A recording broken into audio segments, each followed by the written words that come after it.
Ano't narito ka pa sa Lireo, hindi mo ba susundan ang iyong anak sa mundo ng mga tao? Sheda ko na. Malaga, kundi isang paslit na tao.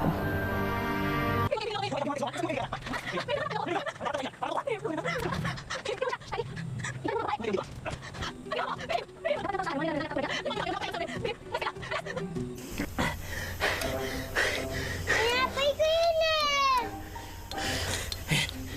Salamat! Basta in fairness, ang pogi niya, oh. Tignan mo, may dimple ka. Ako din.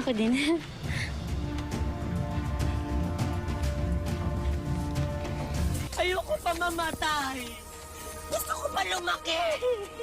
Ano ba? Sa tingin mo lalaki ka pa? Tara, sayaw po tayo!